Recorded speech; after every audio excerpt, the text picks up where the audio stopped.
Duane, Allison, Hey, hey. welcome to the show. Thank you for having me. I'm actually very happy to have you here. I'm glad to be here. You are one of the best musicians that I personally know. Oh, come on now. For real. Really? No, for real. Thank you. I mean, we know you play drums. Yeah.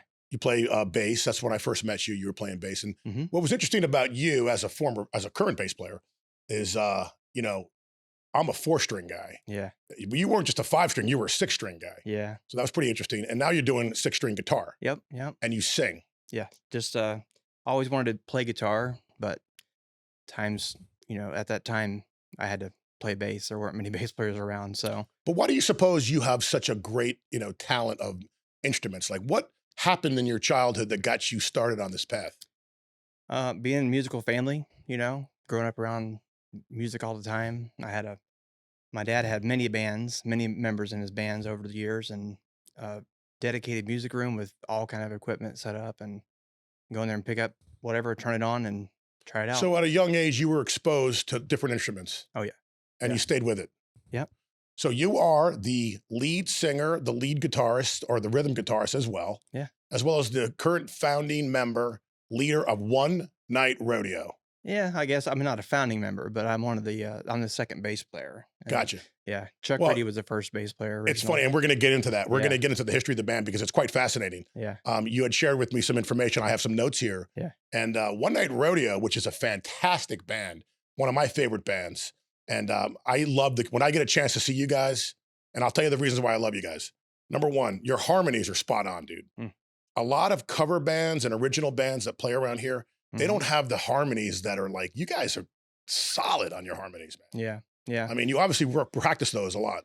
yeah. I mean, it's always come natural to me because, like I said, when I was a younger kid, my dad had people he was trying to teach harmony, so he was really working out the parts. And being young, 3 and 4 and 5 years old, I just picked up on that stuff melodically. And the second thing is that your sound is always excellent. You always have the right sound, man. Yeah, I'm pretty much a stickler on that. I got to have good sound. Yeah, I mean, your lows are lows and your highs are highs, and Hmm. you could feel the kick and you could feel the bass. Yeah, It's like truly a concert experience. yeah. That's what I shoot for every time. Yeah. And the song selection is fantastic because you guys do a lot of country music, Hmm. but then you also do a lot of really cool rock. Yeah, we try to venture out, and I'd like to do more rock moving forward, but we'll see what happens. But you do have a lot of originals, so Hmm. you have a choice. So when you're making your set lists up, like for an example, you play Stottlemyre's often. Yeah. I see you there, and I see that you'll do originals, Hmm. Yeah. and then you'll do some standard country stuff Yeah. that the people go crazy over, and then you'll do some of that great classic rock. Hmm. So you really mix it up. So what goes into your thought process when you're making your set list? I mean, it depends on the venue and what the event is really. We do festival style shows. We'll try to put more original stuff in there, but sometimes when it's a Stottlemyre's crowd or a big top crowd, um, they just want to hear what they know. They're familiar with the country standards or rock standards, so they're not going to get up and dance. They're going to sit there and listen to your original. But they're not going to get up and dance and But the participate. cool thing is you actually have danceable originals. I mean, you Yeah, have some really cool originals, man. yeah, I think so. Yeah, people like them. So yeah. Well, the important thing is that we're entertainers, right? So when we're Hmm. paid as bands to go into these venues, we're there to entertain their crowd, Yeah. right? So it's Yeah. up to us to put on a good mix of music. Oh yeah. And it's safe to say that everybody that goes to a One Night Rodeo show has a great time. I would I hope mean, so. you always have a full dance floor. Yeah, it depends. I mean, there's always a threshold. If I always say like if 25% of the crowd isn't dancing, it takes that threshold. If there's 25% dancing, then everybody's going to dance. Sure. Yeah. Sure. And the cool thing is that you guys have a lot of songs and you've Hmm. been around for a lot of years. So you Hmm. have a huge fan base. Yeah. Yeah. We seems like the numbers stay the same over the years, but it's about 10,000 on Facebook and other sites. That's Yeah. pretty impressive. Yeah. You know, it's so funny. I live in Sarasota now, but you and I first met in Fort Myers. Yeah. I remember that. And there are fans from Fort Myers that come up to Sarasota to see you. Oh yeah. Yeah. We were doing the Fort Myers tour for a while, and that was a good experience because we gained a lot of new fans that we never really touched down there over the years before. So I used to own a novelty company. Well, I kind of still do. It's called Scream Oh yeah. Guitars. Yeah. And these are novelty guitars that are fun to display. Hmm. But like places like Hooters would buy them and they would put them on the walls of Yeah. all their restaurants. So Yeah. there was a group called the LTP Management Group. Hmm. And these were the guys that owned all the Hooters that were like on the Florida Gulf Coast, the Hmm. Florida East Coast. I think they had like 20 stores Yeah. spread out, right? Hmm. So I got a chance to meet these guys, right? Yeah. I think that they were based in some of them were based in Fort Myers and some were in Fort Lauderdale in their Yeah. office. But Oh yeah. the cool thing is through them, I met you guys because you were doing this really cool tour where you were touring into the parking lots Yeah. of the Hooters. Yeah. And I think on those particular concerts, they were doing like bikini contests Hmm. and Yeah. giveaways and raffles, and it was quite an event. Yeah. It was. It was. Those were fun to play because um, Jody and Kit, the owners of that Hooters chain, they were really nice to us. They put on a lot of those things to really help promote us back then. So it was a nice And change. you had a lot of promotional things. I mean, you had a big truck there, you had Yeah. cameras, Yeah. and you shot videos there. Yeah. We did. It was pretty Hmm. impressive. Yeah. It was nice. So another thing that you guys do, well, one of the many things you do actually is charity. Hmm. And the Cattle Barons Ball Yeah. is another place where I met you. It was a high-end event Hmm. where they raised hundreds of thousands of dollars, Yeah. probably more than that, Yeah. for cancer. Oh yeah. And through the good folks, I think it was the American Cancer Society at that Yeah. point, who I was also doing charity things with myself. Hmm. I also, was exposed to your band One Night Rodeo, and there were a couple years there where that Cattle Baron Ball was just fantastic because Yeah. it was a high end event. All the movers and shakers in the Lee County area were there, Hmm. and it was a great cause. Oh yeah. Right, it was a plated dinner, and you guys would always perform. And there was one song in particular that you did, which was a beautiful song. It was called "After Beautiful." Yeah. I remember. Yeah. Remember that performance? Oh yeah. It was amazing. Did you play piano on that, or No, that was the studio Nashville okay? player. Yeah, But unbelievable though. It was just the emotion in the room, because it was about cancer for sure. Yeah, and it was a cancer event, and there were survivors in there. yeah, yeah. That song was pretty much tailored to that event, and we did at that point in time we did some promos for them with that song, so that worked out really good. Let me tell you something. If anybody hasn't seen One Night Rodeo yet, I highly recommend they go see it. We'd love to have So, you. who are your current members? Tell me your band lineup. So right now we have Steve Kimmerer on drums, Great and drummer, a friend of mine, Jeff Gray, playing bass, and then Jonathan Hartsfield on guitar. who I know as well. Mm-hmm. Yep. Fantastic. Yeah. Now, you guys use tracks on selective songs, and I find that you use them very tastefully. Mm-hmm. Tell us about that experience. So back in the day, I used to be against tracks, like pretty, pretty insistent on not using them. But as music, actually probably when the 2008 collapse happened, we really couldn't have six members on stage like we used to. So we were having cuts in money and places weren't paying as much. So um, it felt good to have a record with, Nashville recordings and tracks and things like that I could utilize. So I was just like, well, if Rascal Flatts can do it, we can too, So we don't rely on them too much, but it's all filling up everything else, But you do it very well, and it's very tasteful. You don't overdo it like Right. some bands can do and do. Yeah. I think that the way that you use them is perfect. Yeah. Because it really fills out your sound. Yeah. I like everything. I put it this way to most people that everything is a color in the mix, whether it's drums or bass or guitar or vocals.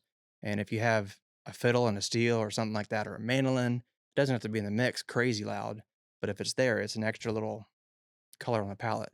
So, Well, isn't that what makes country country is when there's a fiddle involved mhm. or a mandolin or there's a steel guitar or something like that. Yeah. It gives it that extra, that country twang, I want to say, for lack of a better word. Yeah. That makes it actually sound country. Yeah, for sure. Because a lot of these songs are some of them are blues-based songs, right? Hmm. That Hmm. they just I call it countryfied. Yeah. Yeah, for sure. So you've played with some really amazing musicians. You had mentioned Rascal Flatts. Yeah. You had actually played like as far as like opening up for them. Opening up. Yeah. Yes. What are some other bands? I mean, we did a few shows with Montgomery Gentry, Lone Star, Craig Morgan, Keith Urban. I mean, there's just so many. It's hard to remember everyone. Those are some big names. Yeah. And you were involved in some contests or some awards that you had won at some point. Yeah. So 2008, we won the one and only Next GAC Star. It was supposed to be like an American Idol contest, but then the economy collapsed and the whole record label went under. So it all fell apart after that. But at that point, you guys were on a skyrocket ride. I mean, you guys were Yeah. killing it. Yeah. It was good. We did a lot of work beforehand, with internet stuff, but um, yeah, from 2008 to 10, it was kind of iffy, but then we picked back up. Well, you had at that point you had some really really good records that came out. Mhm. Let's talk about some of those albums that came out Yeah. around that time. Yeah. So before the GAC Star show, we had a couple records. One Night Rodeo did. When I joined the band in 2000, they already had one out. It was like a 4-song record.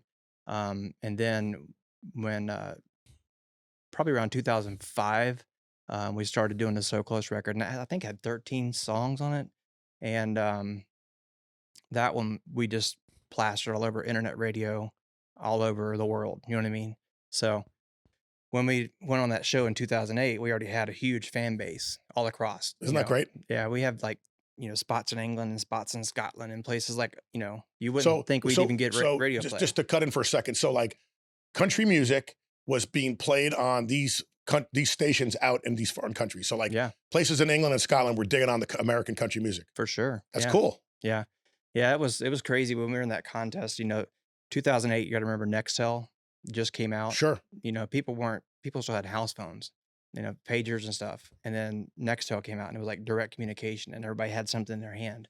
So when that contest, when the voting, the final day came out, they said we had more votes in 30 seconds. So the first 30 seconds of voting, then all the rest of them combined because we were just on top of that technology. So Well, if I had one of those phones and I was around at 2008, I would voted for you as well. yeah, yeah, I But have one.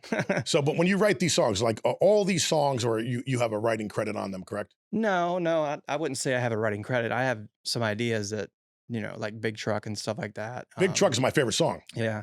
One of mine too. Yeah. Yeah. But I'm more of the recording producer, building the song more than just lyrically writing. I'm not much of a lyricist. Gotcha. Yeah, lyrics are hard, man. Yeah. But your bass lines are driving, there's no doubt, and Yeah. your guitar playing's wicked. Yeah. Thank you, man. Yeah. So let's talk a little bit about the beginning. So Yeah. growing up, you said you were in a musical family Mm-hmm. and you were inspired by your grandfather and your Mhm. dad and your brother, Yeah. and you started playing around with instruments in the house. Tell me about your first band. Tell me about, like, when you first decided to start playing and you played with other people for the first time, hmm and how did that feel? How did that go down? Well, it was with my dad and his band. And like I said, he had a bunch of members that would come and go. Guys don't stay in bands very long. It's hard to find a guy that will stay with you more than a year. Um, but anyhow, he had some gigs at some Moose Lodge or something like that. And How old were you approximately at this point? I was probably 7 or 8. So 7 or 8, now you're playing in front of people with your Yeah, dad. he's like, "Oh, my drummer's not showing up. Get your drums in the truck." That's I'm pretty like, impressive, "What?" man. At that age? Yeah, I don't think I could reach the kick drum. I wasn't even like that into it, but he knew I could keep time and play and knew the songs. So I Wow. was just He just threw you in I there, was man. in there and playing for free. So as you got older, your confidence obviously grew more and more. Your ability grew and more. Yeah. Was there ever a time when you, like, broke off of that and started getting in a band with your peers? Yeah, so teenage years, had a band with my cousin, a couple friends from school at the time, so yeah. And was it like making money at that point? Was it like earning? Was it more for No. fun as Yeah, opposed to, like? it's more of learning, Because what city was this? Bradenton, yeah. So you were in Bradenton. So you weren't necessarily playing the Bradenton bars yet, or the clubs. No, with my dad I was, but I had to stay behind the stage and stuff like that. It's funny because there's so many good musicians in the Sarasota, Bradenton area. Mhm. I'm originally from New York, and I've Yeah. been down in Florida now for what, I want to say, gosh, 25 years, maybe even Mhm. more now. I don't know. But living over here and meeting people like yourself and meeting people that have this crazy, Allman Brother connection, Mhm. Dickie Betts connection, Yeah. a lot of those cats, right? Yeah. A lot of really good blues guys are living down here, man. Like Mhm. wicked ass guitar players, man. Yeah. It's just a haven because of the weather's so great, and the economy's good here, and the tourism is great, and there's just opportunities for musicians, Mhm. and but not even just for playing. Like, there's a lot of guys that don't play that live here. Yeah. You know, Yeah. So funny story, my dad back in his early 60s, early to mid 60s, played with Dickie Betts before Dickie Betts was, in the Allman Brothers and all that stuff. It was Dickie Betts' special band, and my dad was a bass player. My dad, all my life, I was born in 75, so he always played guitar, but that was his main instrument. But yeah, he was in the Dickie Betts band before Greg Allman and all that stuff happened, um, before the Georgia Connection. And my oldest brother was born in 65, and Dickie said, "Hey, I'm getting ready to pull the trigger and make this thing happen. You gonna go?" And he said, "Nope, I got a family to raise." So he bowed out. wow, Yeah. interesting I'm gonna story. even beer that he took that chance, So What were some of the music that you were listening to, like, outside of your father's band? mhm. You had mentioned that you were a huge fan of Pink Floyd's The Wall album. Yeah, when I was a teenager, yeah, that was a big one for me, like ZZ Top Fandango, all those early ZZ Top stuff. That was just I just wear the boom box out. Sure. I'd come home after school and just was loud as it would go. Yeah, the old cassette tapes, maybe, or Yeah, cassette tape. 8 tracks were already done by then. And the boom box was like this Sure, big. sure. It was like $200 boom box from like Right, JC Penney or right. something. I actually grew up with with obviously the records, but then the 8 tracks. Yeah, And it's yeah. funny because we amassed a huge 8 track collection, which I think I gave to my nephew to sell on eBay or something Mhm. because Yeah. somebody bought them. Somebody's still using 8 tracks, Yep. believe it or not. Yeah. But I was a big Van Halen guy growing up, and I remember the excitement of getting a record for the first time. Mhm. Whether I had my allowance or I earned it through my paper route, or Yeah. maybe I got it as a gift. And I remember like the freshness of opening it up and that smell and Mhm. pulling that vinyl out of that sleeve, and Yeah. and very carefully, putting it on the turntable because you don't want to get your Yeah. fingerprints on it, Yeah. and putting on the needle. Now, sometimes I would just listen to it through the stereo. Sometimes I had headphones, Mhm. but it was a magical time as a kid, man. Like I'm talking like 11, 12, 13 years old. Yeah. And I would sneak into my sister's room when they, forbid me to, Mhm. and listen to their records Mhm. and for hours and hours and hours. And I went on a journey. So is it Yeah. safe to say that you did that too and that inspired you to be able to play all these different genres? Yeah, I mean, my mom's probably had a bunch of like, Conway Twitty, Randy Travis, Alabama, Ronnie Millsap. So yeah, there was quite a collection of the early '80s stuff that they were into. My grandfather played fiddle music, so I'd sit here and play 2, 4 bluegrass beats for 6, 7, 8 hours sometimes with him, just figuring out how to make something work in that. Do you think that your drumming background has made you a better bass player slash and guitarist, like knowing rhythm and understanding timing? Yeah, I think so, 100%. So when I was playing drums, my brother was always on me about playing drums a certain way because my brother plays bass. So it was my dad, my grandfather, my brother, and he would get in the music room with me, come over on a Saturday or whatever, and work things out. But he was always telling me what to do, and I was like, well, I always thought about you doing this. What about you doing this part? So I always had that connection of relationship with the bass and the drums, making a song, riffy too much of the time, honestly. No, So but it's a very mature way to look at things at a young age, right? yeah, Because usually people aren't thinking that at that age, right? right, right, You know, yeah. great. Yeah, so I think it makes a lot of sense to start on drums.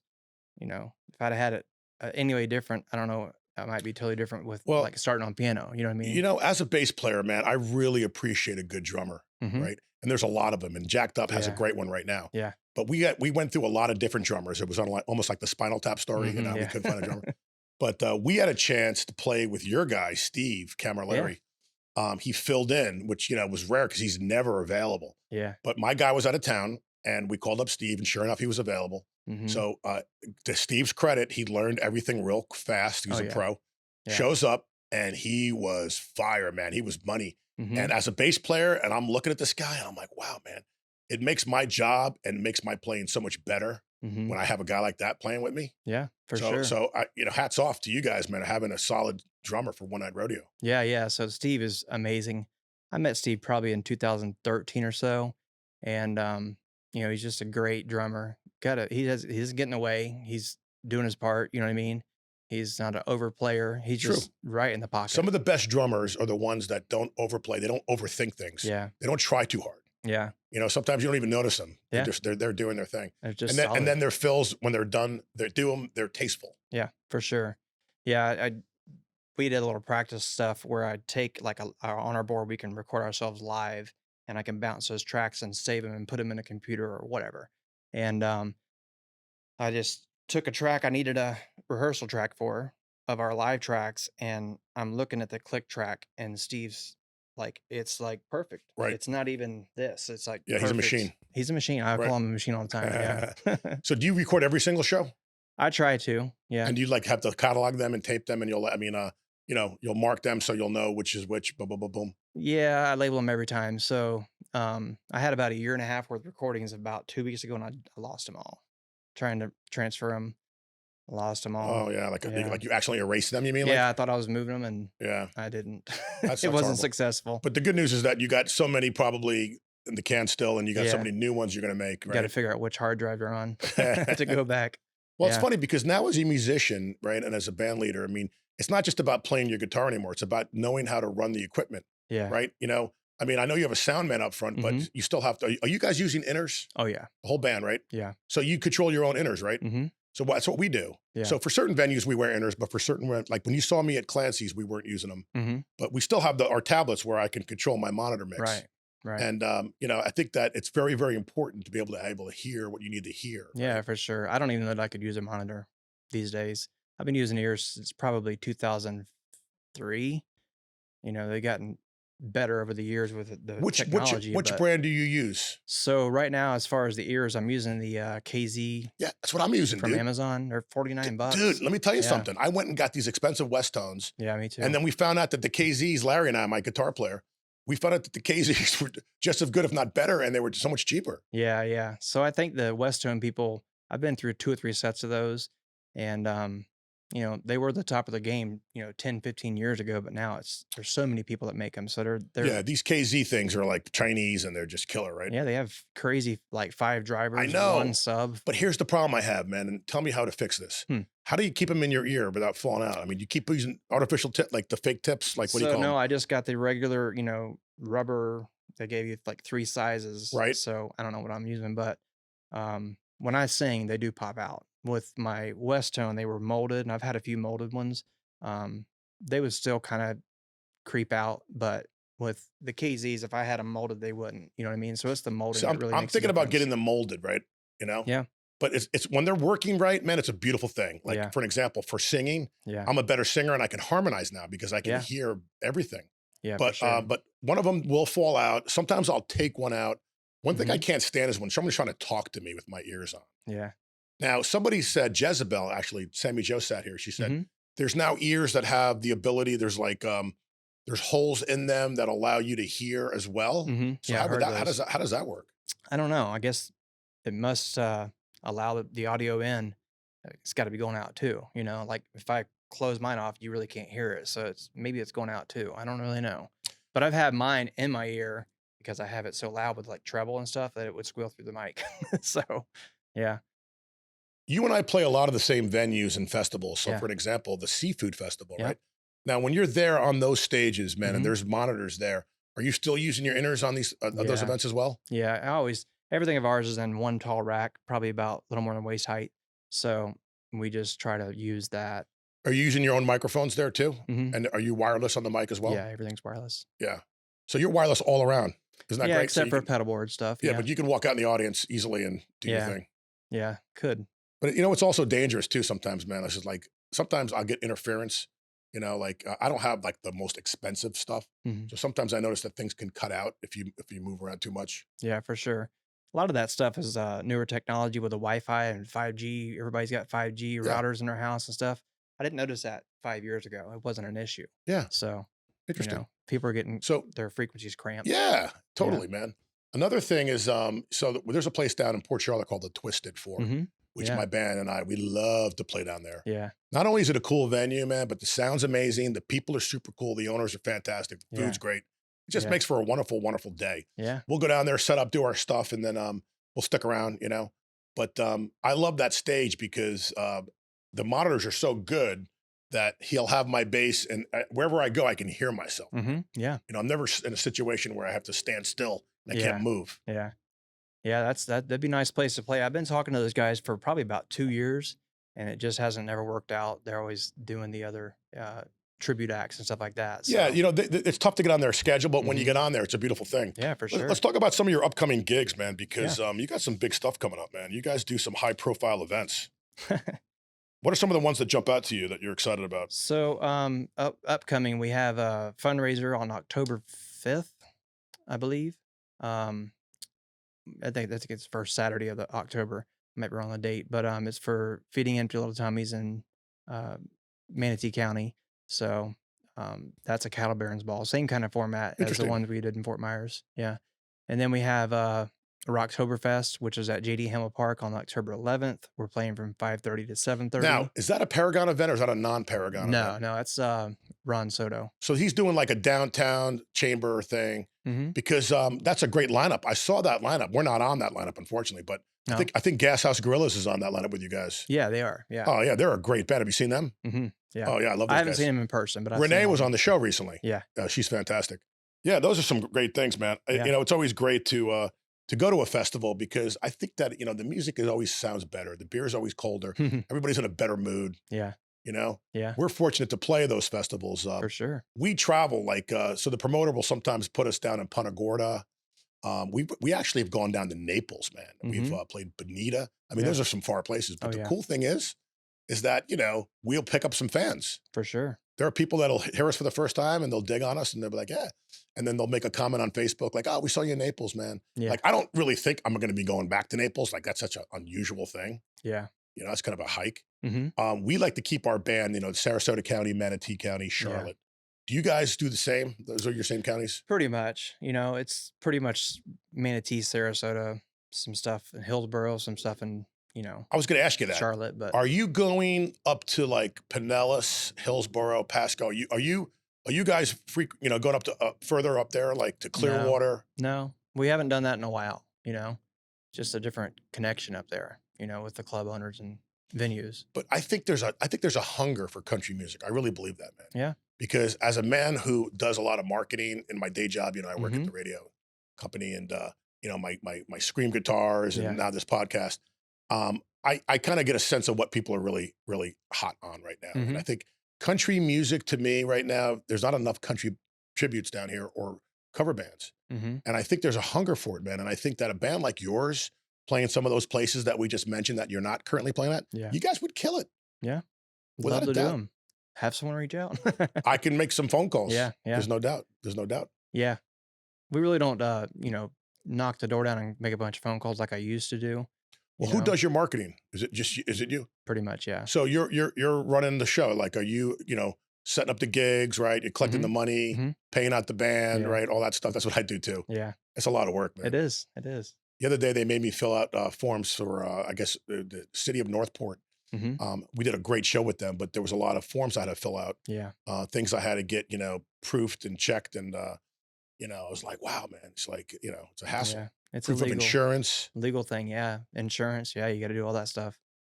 So I know it's tough to do that, to be a band leader, to make sure that you personally sound great, making sure your band sounds great, put out the set lists, getting the rehearsals. Yeah. I always tell people, man, people say to me, oh, you're in I'm going, dude, it's hard work. It's sometimes it's like herding cats. Yeah. Like I got 5 members and I got to get them to practice. And like, this guy's like, well, I can't make that day.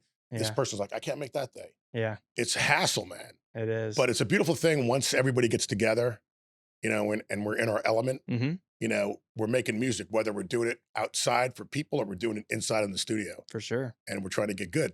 Definitely. So, yeah. Well, we're going to take a short break. And when we come back, we're going to talk more about your future successes coming up. Cool. Thank you. Fantastic.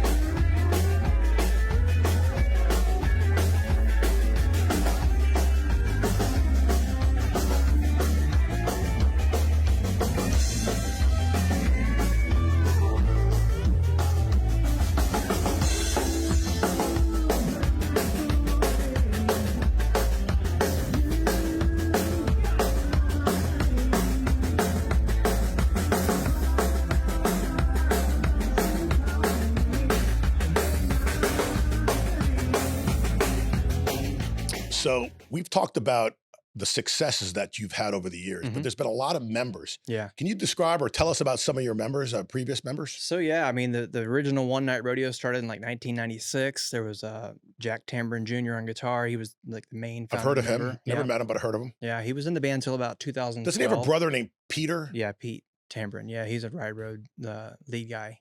Gotcha. singer. Okay, Yeah, good. but Chuck Reedy was the first bass Great guy. player. Great guy. They had a singer named Jack Bush, a drummer named Daniel Barger. After Daniel, it was only like a 6-month stint with him, and then they had a guy come in from West Virginia named Scott Sims, and he was amazing. Okay, so this was the original lineup. Yeah, it is. Yeah. Okay. And then from there, So I think the lineup. Oh, they had Pete Tippett also. He was on acoustic. He's so still. you just named like 6 or 7 guys. There was that many in the band? Yeah, there's 5 at that time. Yeah. Okay. Yeah. So yes, it was 5-piece at that time. And then around 98, 99, Corey joined, I joined in 2000. Um, Now, can I interrupt you for a yeah, second? How did you join the band? Like, was there an ad in the paper? Like, how did no, you know to join? no. So I had my own things, after playing with my dad until about 96, playing drums. I started playing bass and I went into a couple of different other bands. Um, I had played with a couple guys, father and son, named Tommy Lee and Tommy Lee Jr. in Fort Myers. We played the place called the Big Still. Played out in Arcadia, Bradenton, Palmetto, all these places. But around 2000, the world was going to end. Remember that catastrophe? So, what's going to happen at the end of 1999? Prince talked about it, Sure. So, ended up pretty much leaving town. I was broke as a joke. Moved to Wyoming for about 6 months, and I played with a few bands out there. Nothing crazy to really talk about there, but I jumped on guitar at that point because I had a bass player, drummer, and another rhythm guitar player. So yeah, I kind of it was weird playing old '90s country that wasn't relevant down here, you know. So played that for a while, and that was the best gig in the state. And I was like, this is not good to me. You know what I mean? So I just stopped for a while. And as soon as I said, all right, I'm done. I don't even listen to radio anymore for a few months. And I was in a snow-filled environment with nothing going on. Can't even go outside. So a friend of mine, when Chuck wanted to leave and go to Nashville, said, well, why don't you get Duane to come down? And I know he just moved away. And they're like, hey, he's not coming back. And I was itching to get out of that snow. So I was like, yep. And then 2 weeks later, I was in the band. So I moved back from Wyoming down to So, how join. great did you feel that time? Man? It was like, must have been like Well, I mean, incredible. over the years, like I said, I was playing the places that they were playing, minus Joyland. We couldn't get into Joyland at the The time. old Joyland. Yeah, the big one. Yeah. So, I knew the guys and I'd go see them and was friends with all of them, but it was very nice, very honorable that they asked me. And it was life-changing event again. Sure, it was. Yeah. So yeah, we did that for a while. We did I think that was the same members pretty much till about 2005. Our drummer Scott Sims, when we went to record the record, he already had all the stuff. We already pre-recorded everything, but we needed to go into a studio to make it right. You know what I mean?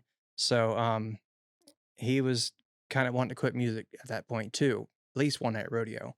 So he's like, we need to get a studio date. So he went there with just a click track, nobody in the studio, laid down all the tracks, one take, done. And then sadly, he committed suicide about a month Oh, later. geez, I'm sorry to hear that. Yeah. So after him, we had another drummer, and John Havel joined us. The drummer was Mike Elrod. He's still around. I think he lives in Tampa now. Johnny from the Johnny Diamond band. Johnny Diamond Band, Yeah. yeah. John Havel. Great Is guy. that his real name, John Havel? John Havel. I didn't know Yeah. his real name. Yeah. Yeah. I ran into him. I met him for the first time at the Gator Club. Mm-hmm. He plays there once a month, and I think that's all that's all where he plays. Like, he doesn't Yeah. play anywhere else. Yeah. But I really enjoyed his act, man. It's like, he's fun to watch. Yeah. We did a show with him about 2 or 3 years ago, and it was fun. He was picking on us, heckling us, and we were heckling him. It was fun. Well, he's always doing like New Year's Eve. He's always doing Yeah. like high profile things, like the Mm-hmm. big Halloween blast, Yeah. Independence Day. When he joined our band, we went from, doing our original country stuff and 90s country, Alan Jackson, Travis Tritt, Marty Stewart, stuff like that. And then when John joined, it was Jack's idea. And I was like, what are we going to do with him? Because I went and saw his band and it was like progressive rock, like just crazy, not even One Night Rodeo stuff. And he's like, well, he'll do anything we want. I'm like, really? So we started doing like the rap stuff, like Eminem and 50 Cent and all these things that we would never have done. So we, utilized him in that way, and he had a great time. It Well, was a great I'm sure the experience. people in the audience went bananas because, like, Yeah. everybody loves country music, but it's cool when all of a sudden you throw into something like that, right? Yeah. And you hit them, Oh surprise yeah. them. Yeah, for sure. Yeah, he was a class act at just getting the crowd rolling. His thing was always playing the keyboard. He'd play guitar. He'd play He plays the banjo. guitar. Yeah. Yeah. Yeah. Pretty cool. Yeah. But yeah, after John moved on, we had a girl fiddle player, and after that was right around the time So Close record came out, and we had it was Ozzy Osment, which was Kenny Chesney's fiddle player, do the tracks on that. So we're like, well, we kind of need a fiddle player now. So we ended up playing a private party for a pretty good fan of the band. And it was at the fan's house. And she's like, hey, would you let my neighbor get up and play Charlie Daniels' Devil Out of Georgia? And we're like, oh, God, no, we don't do that. Like, we've been there before. I've been there with the stinky saxophone guy that doesn't wear deodorant, stuff like that. So we're like, ah. And like, no, she's really, really, really good. She was like 16 at the time. So she came over there and we never did that song. We just blew it out and she played it note for note. So I fought for her to be in the band. The rest of the guys really didn't want a girl in the band, but she ended up playing with us for 4 or 5 years. Her name is Danny J. Now she's huge. She's in the Tampa scene. She's huge. She's like one of the So she best. was great at 16. Oh yeah. So now many years later, she's probably like just, fantastic. Yeah, Right? she's crazy good. Now, as a country band, would a fiddle player be playing featured on every song, or would be some songs where that person would sit back? I mean, like, how do you incorporate a fiddle into your live act? Well, the good thing with her was that was her main instrument, but she could also play guitar, and she could also play a little bit of banjo, which is a banjo looking, string like a guitar in the tunings. So she was a utility player. We made her into a utility player, and she just fit that mold Did great. she sing as well? No, she didn't really sing, but she was back there looking like she had a microphone, which looked good, So yeah, So at this point, One Night Rodeo is just killing it, right? Having fun, yeah, going out, doing a lot of shows, yeah, right? Got a huge fan base. hmm And as far as you're covering a lot of that fun country music, yeah. what were your thoughts about Garth Brooks and when he came on the scene? Like, what do you Uh, think about how country music changed at that point? I thought he was really on way ahead of his time. I don't think I even heard the first record when it first came out. I think I heard the second record he came out with, and I was like, "Wow, this is totally different." This is not the Randy Travis and the stuff that was before him. So had a cool sound to the production, and that really turned me on because I was like, "Wow, that's cool." They got a keyboard leading the song, and it wasn't like that before. It was just mainly steel But guitar do you and think that fiddle. some of the country purists might have sent that maybe it's going commercial now, and hmm maybe Garth was the first guy to kind of like take it to a different level that perhaps maybe some people weren't so fond of? Yeah, yeah. I think he was a marketing genius with that stuff. So he had a lot of stuff built up behind him to launch that stuff and that sound. Well, he became a superstar hmm international very quickly. Yeah, Millions of people would show up. One of the greatest stories yeah, is that Central Park thing he did, where he had been removed. He was retired, or he didn't play for yeah, a while. He was nervous about playing Central Park in New York, and it turned out to be one of the biggest events that yeah, ever took place in like the history of Manhattan. yeah. They said he was crazy for that, and it worked out. But see, now let's go into Taylor Swift hmm because I mean, I don't know country music that well, but I know Taylor Swift is very, very popular. hmm I've heard some of her songs. I got Yeah. a chance to go to the Grammys 2 years in a row, Wow. and I sat there and I watched her perform each time. hmm And at the point she was obviously younger than she is now, but Yeah. it's like and then before her, Shania. Like, Yeah. don't you think that country all of a sudden got popish, Yeah. the marketing guys and the boardroom guys and the record guys said, okay, we have a chance now to make a lot of money, hmm so let's take this to a different direction, right? Yeah. And the country changed, man. Like, what were your thoughts on all that stuff? Um. So around that time was when we were doing the GAC Star Show, and they had like a backup band for the other artists, but we were doing our own thing. But they had like the keyboard player would back us up, fiddle player would back us up, stuff like that. But they were like telling us stories about her. Like they're like, this is unreal how they have her on this tour. She's so green and this stuff, but she is a songwriter. She has all these songs. So that's what they really went for, I think.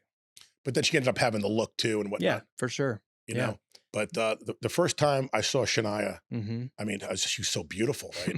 I mean, at first I saw the videos first. Yeah. Then I saw her, and I had really good seats in Fort Lauderdale, and I couldn't believe this woman is freaking drop dead gorgeous. Yeah. Her band was killer, and they did the show where the stage was in the round, Uh-huh.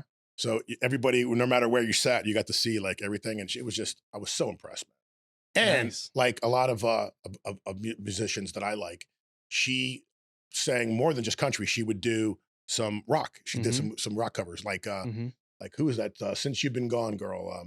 Oh yeah, yeah, yeah. I know who you're talking Kelly about Kelly Clarkson. Kelly Yeah. Clarkson. I saw her one time, and she was doing her typical pop stuff, Mm-hmm. but then she started doing some Janis Joplin and some like old school stuff, and she Yeah. killed it, man. Yeah. Yeah. Yeah. Those acts are on a different level. They're developed and all that stuff. So you're Is seeing a real developed product Do that you watch like, American Idol or The Voice? oh yeah. And Mm-hmm. occasionally they'll see a really good country guy on there, right? Mm-hmm. And then there'll be opportunities for them to pick their judge and whatnot. Yeah. Do they typically win though? Like, are the grand winners, the grand prize people, are they typically from the country world, or are they more of the R&B or? I think it's pretty even. Yeah. I mean, the American Idol stuff is definitely more pop. They want to have a teen, early 20s star You know Right. what I mean? So I think they have actual age cut up on that show. But yeah, I think The Voice is a little more to the actual talent. You know what I mean?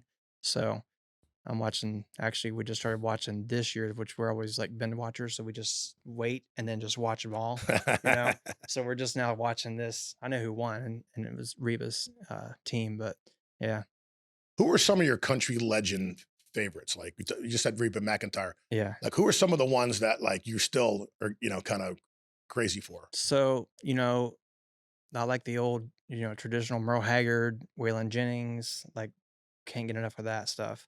Um, but the production stuff wasn't good then, so I appreciate it. But then again, getting into the '80s, it's like Alabama, Vince Gill, you know, Alabama was a huge '80s band, yeah, man. I mean, they took off. yeah, They had some good radio hits. yeah. That as far as country, there's plenty I could probably name, but um, yeah, the rock stuff I was into like the Eagles, Interesting. Zeppelin. It's funny you say that because the Eagles were the one band that crossed over. Hmm. They did the rock. Well, Yeah, now it's classic rock, but back yeah, then it was rock. But they did country. They were considered country, right? yeah. But then they started getting on AM radio. They were getting some Hmm. pop songs, man. Yeah. Am I right? Oh yeah, yeah. A lot of that stuff, like certain things that I listened to when I was a kid, I didn't appreciate it.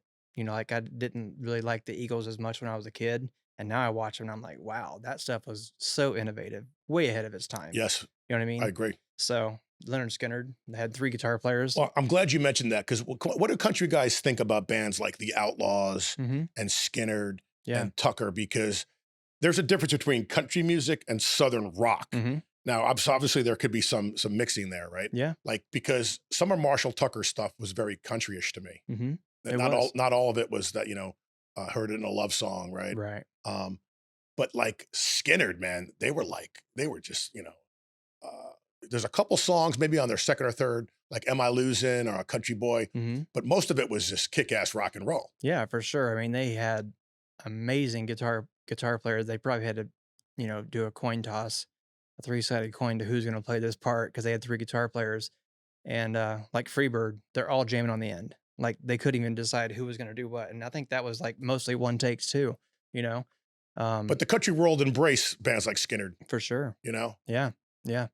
So yeah, I mean, everybody in the country world covers some Skinner stuff. Give me three steps, Sweet Home Alabama, Yeah, Simple Man, stuff like that. Garth Brooks has a documentary out, and he talks about when he was a kid, and he Mm-hmm. was at the Kiss, and he was in the Mm-hmm. Led Yeah, Zeppelin. So, like, yeah, he talks about how that influenced him, for sure. to be who he is. Yeah, I never was a Kiss fan, but now that I'm older, I can appreciate that stuff. I guess you just change over time and appreciate different styles. Well, this show has been out for a while now on my podcast, Hmm. and a lot of people say that they were influenced by what their parents were listening to, either in the Yeah, house or in the car. yeah, for sure. Because if you're in the back seat, and your father's listening to '70s, or Hmm. '80s, whatever it is, like Britney, she's young, but her Yeah, father was digging on the '80s, so she grew up singing along to Madonna and Pat Benatar, yeah, and that was instilled in her brain, yeah. you know. Oh yeah, S yeah. I remember when MTV came out, I was like, wow, this is totally different because I wasn't even exposed to any of that stuff. It was pretty much country and old bluegrass. You know, the newest stuff was like Alabama, Randy Travis. Um, T. Graham Brown, stuff like that. So yeah, when MTV came out, I think it was like 1986 or so when we got cable where we lived at. And before I was just turning the TV antenna to get the right channel from my dad. But yeah, when MTV came out, it was like, wow, I've never heard this music before ever. There were classic rock I stations and loved them. country I that loved stuff wasn't MTV. on. I loved MTV. I was an MTV kid, Mm-hmm. but yeah, there was no country on that. Mm-mm, no, but in like terrestrial radio down here wasn't playing what MTV was. It was like a different world. Sure. You never heard Devo on the radio or anything like that. You know what I mean? So you might have heard it in a town they lived in, but it was quite an experience. So, what are some of the bigger concerts that you went to, like country music in particular? So my first concert, I think it was ZZ Top, if not Tom Petty. Went to a couple Metallica concerts, Queensryche and So, stuff like that. how old were you basically there? Probably 13, 14. See, I've seen ZZ Top a lot, and I too one of my early concerts was ZZ Yeah. Top, and then I saw them like not too long ago. It's still a fantastic show. Mm-hmm. I Yeah. mean, Billy Gibbons is just is amazing, man. Right? Yeah. He's got a sound of his own for sure. I mean, didn't Hendrix say that he was one of the best guitar players that Yeah. he had ever seen? Yeah. I mean, that's Hendrix saying that. Yeah, that's crazy, right? And then Dusty was Dusty, right? And Yeah. Frank Beard, Yep. the man without the beard, Yeah. which I think he has one now, I right? Didn't he always thought that eventually was grow one? funny. Yeah, I always thought that was funny. But the funny thing about ZZ Top is that they would play any sized arena. Like Mhm. they would open up in a football stadium for a bigger act, or they would, headline somewhere, or they Yeah. would play a freaking park in Fort Myers. Right. You know what I'm saying? It's like Mhm. they worked. I mean, they were just always on the road, always working, man. Yeah, for sure. Yeah, those bands are legends. Do you cover any ZZ Top? Um, I don't think so currently. I mean, back in the day, we always did Tush and So what can people Waiting on the expect? Bus, Oh, those are great ones, yeah. Yeah. So what could people expect? Like if they're gonna go see One Night Rodeo now after hearing this podcast, right? Mhm. They haven't seen you before. Yeah. What can they expect to see and hear at one of your shows? So we pretty much cover from 90s stuff, some 80s stuff, but mostly 90s, 2000s. I think country music kind of hit a plateau around 2005 where nothing's, innovative and new. It all kind of sounds the same, especially from 2010 on. But, we do that stuff. We do some rock stuff. We try to break out some bluegrass stuff here and there. So people will hear Tim McGraw, they'll hear Chris Stapleton. Do you know any Chris Stapleton stuff? No, I don't. I don't do any Chris Stapleton. Any particular reason why? No, just never have tried, I love his voice, man. I think Yeah, his voice is money. He's crazy And I singer. like his story too. He just started out writing songs, right? And then he Mhm. became who he is now. Yeah, have you heard the band? I don't know the name of the band, but the band he was with before he went solo was crazy good. It was a three-piece band. Got to research them because that's It's- where he really made his sound, Yeah. honed in, I will. Yeah. And what's this thing about what would you consider outlaw country? Like I was going through the radio, on the Mhm. Sirius, and they're like outlaw country on this station. Like Yeah. what does that consist of? Probably like Waylon Jennings, Willie Nelson, Merle Haggard, all the older But, 70s were they stuff. considered rebels at the time? Were they considered badasses? I mean, Yeah, like I what mean- what made them? Johnny Cash kicked up The Man in stage Black, lights. right? Yeah. Played prisons, that's like did a prison tour. Well, Johnny Cash. I mean, what do you think of the influence of that guy was on the music scene? Right? I mean, his songwriting was deep. His Yeah, it lyrics were was. deep, man. It was. And there was a movie about him. I don't think Joaquin Phoenix was the right choice to play him, Yeah. because I don't think he looked like him. But in my mind, but nonetheless, the story was real, and it was a Yeah. good story, man. Yeah, I think he did a good job for the acting he had to do, but yeah, it was at first I remember that first 10 minutes I was like, yeah, he doesn't quite look the role. But But he's a good enough actor that he can eventually pull for it off. sure. After 10 minutes of watching, you forget about your reality and what you perceive. So I guess Sure. you work Sure. your way into it, warm up to it. So, any new acts that you're hot on, like any new bands or? Man, I don't know. I was listening to the radio on the way down here, and like, it's crazy to say that I haven't heard anything good for a while. But then I turn on the radio, it's Post Malone, which just came from the pop world. I mean, I guess maybe he's rap and pop. I don't know. But that sounded like a real country song, him and Blake Shelton. I think it was called Pour Me a Drink. So, I like Blake Shelton. I like him a Yeah. lot. I love Yeah. his voice. yeah, he pretty much has everything, But on don't his you end think that right. country music is doing a lot of crossover lately? Like you'll see Mhm. a rap star with a country guy now, or you'll Yeah. see, like isn't that weird? It's like rock didn't really do that. Well, Aerosmith, I Yeah. think, was the first one when they brought Run DMC up, Yeah. and they did Walk This Walk Way. This Way, yeah. That was a huge, huge video for them. That was a huge success. And what it did was, I think, a lot of rappers, and maybe it was they did it before that, but they were sampling rock Mhm. Oh, yeah. music in their rap songs, man. Like, you know what I'm saying? Yeah, I think if it has a good hook, it's gonna sell. Like some of the Led Zeppelin drumming, Yeah. rappers were using that too. Oh, yeah, for sure. Yeah, it was a lot of sampling going on back then. So, Cool. if it's good, it's So good. let's talk about some of the things you like to do outside of music. So you're a very busy guy. You're Mhm. always performing, right?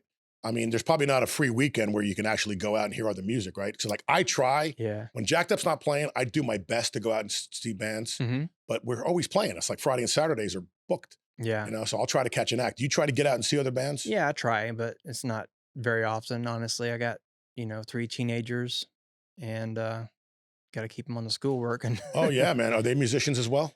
Actually, my youngest daughter plays guitar and sings. She loves, Paramore and stuff like that, the pop rock. Paramore's good. I like them. Yeah. I got turned on to them. Yeah, Haley. My son is 14, gonna be 15 soon, and it's funny, I got 6 guitars hanging on my wall. He can play them just like I could when I was a kid, and No he kidding. he would never anyhow. So, um, I discovered a video on his mom's Facebook of him with a Jackson plugged into an amp doing like taps and stuff on his guitar. And I'm like, where did that come from? Why don't you play my guitars? He was just, I think, building up his courage and Sure, sure he is. gonna blow me away one day, you know? But now he's into running sound. I got him going to an art school with, hopefully he gets into a guitar music program or something. And he's really into it like I was. Don't you think it's really healthy for kids to learn music Mm-hmm. and to study it at a young age, right? Yeah. Because like some people actually send their kids to piano lessons. Mm-hmm. I know, like I tried to do that as a kid, but I just Yeah. got frustrated, like most kids, Yeah. because it's a lot of work for a young, as a young person, you may not be as focused on it. Mm-hmm. But it wasn't until many years later that I was in a band and I was a singer, and Mm-hmm. the bass player quit, and my guitarist at the time, and this is like high school, man, that's a long time ago. Mm-hmm. He's like, K-Rock, you got to learn how to play the bass, man. Yeah. So I got a bass and I just learned boom, boom, boom, Yeah. eventually took lessons. So, but now looking back, I'm like, well, I can't read music and I don't Mm-hmm. know theory, but it wouldn't have been cool today if I had done that as a child and I had learned those things. Mm-hmm, for sure. Yeah, my first lesson was at the old Village Barn. I don't know if you remember that, but that was I do. where Joyland was, Yeah. a few years ago. And one of the bigger bands at that time was a Braswell Brother band, and the drummer, Ronnie, he was like my mentor. So my mom bought me a little snare drum and took me back behind the stage at the Village Barn. That was my first lesson. No kidding. He's like, what do you want to play? And I'm like, nothing. I don't want to do anything. I was kind of shy. So your parents were instrumental, man. Your parents were Yeah. huge Yeah. in getting you to be a musician and getting you to be as good as a musician as you are right now. Yeah. They sure did. And Ronnie, he would pick me up after school and take me to his house, and he had the old, PV wooden sideboard with the big knobs and stuff and the meters, and he just set up his SP1s or SP2s, whatever they were. Might have been SP1s that had the huge horns on them, and he would just blare like Yes, and he would blare Pink Floyd, he would blare The Who, and I was like, and he would blare like, crazy, I don't know, Beethoven or something, and I was like, why are you doing this to me?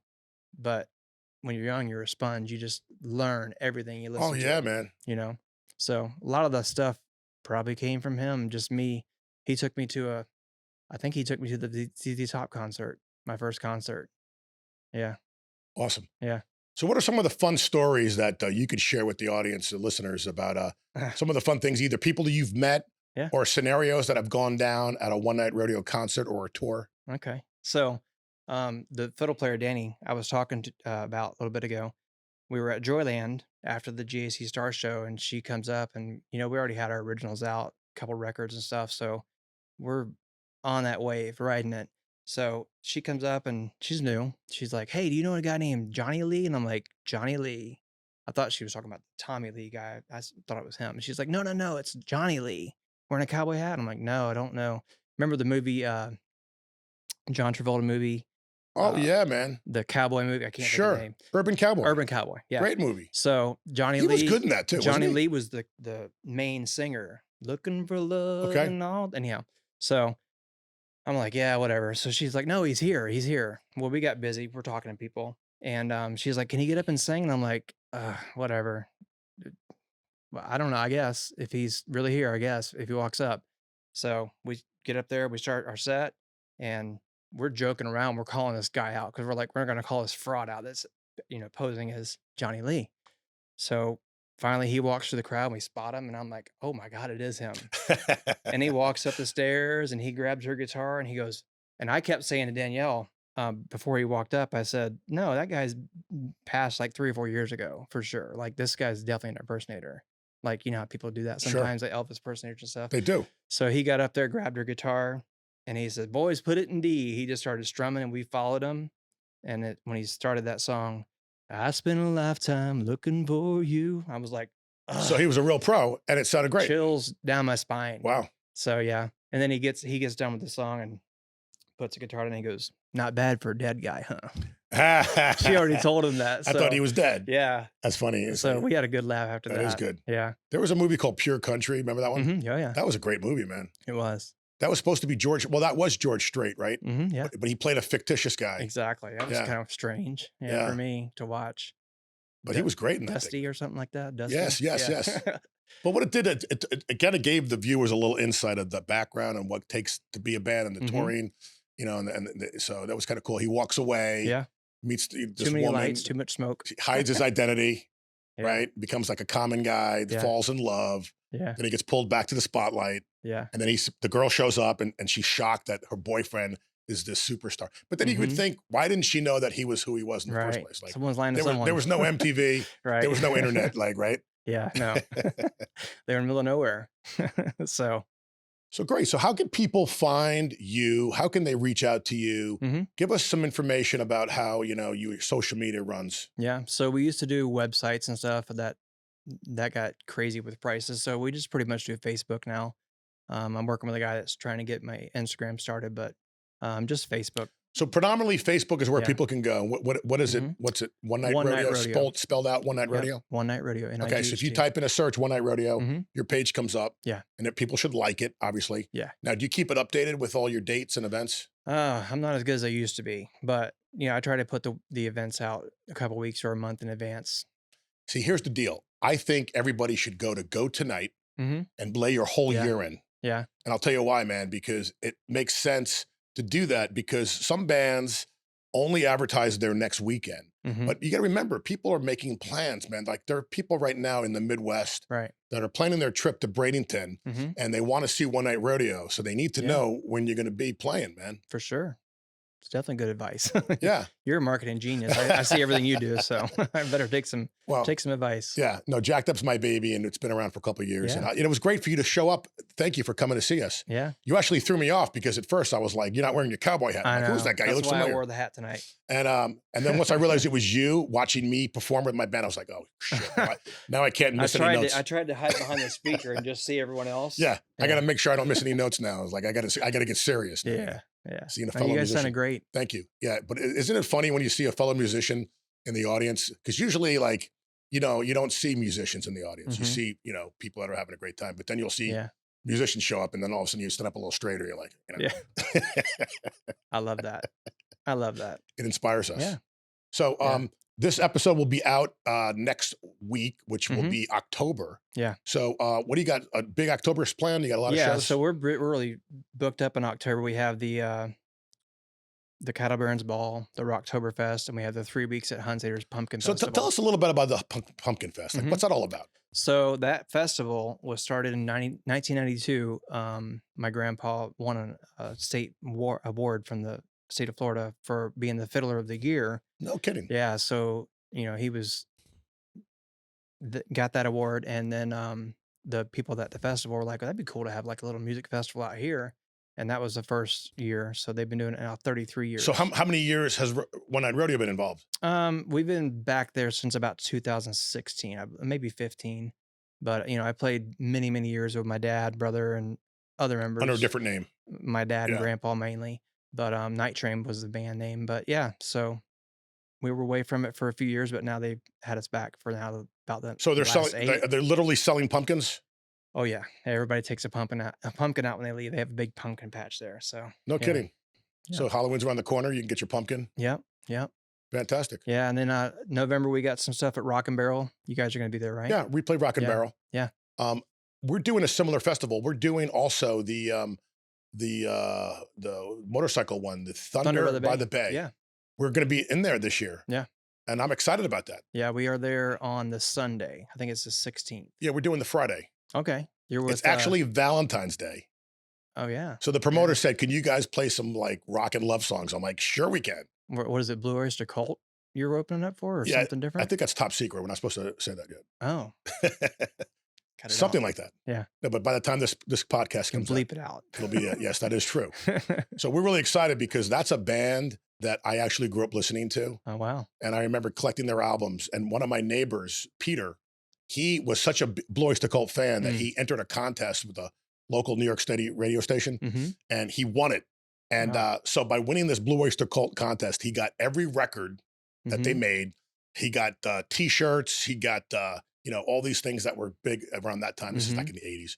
And then he got to meet the band. Yeah, How cool is that? that is cool. Yeah, for sure. So anyway, thanks for coming in. Oh, I got Thank one you last for having thing. me. Oh, So you're going to get a gift until I get the K-Rock podcast shirts, we're going to give you a jacked up Awesome. concert t-shirt, man. Awesome. I'll put it beside my screen guitar that I have in my music room. Isn't that great? Yeah, man. Awesome. So Duane, Thank you. it's been a pleasure having you, man. Thank You're you. a great guy. Thank you so much. Look forward Thank to you, seeing man. you play live, and thanks for coming in. Awesome. Thank you for having me. All right.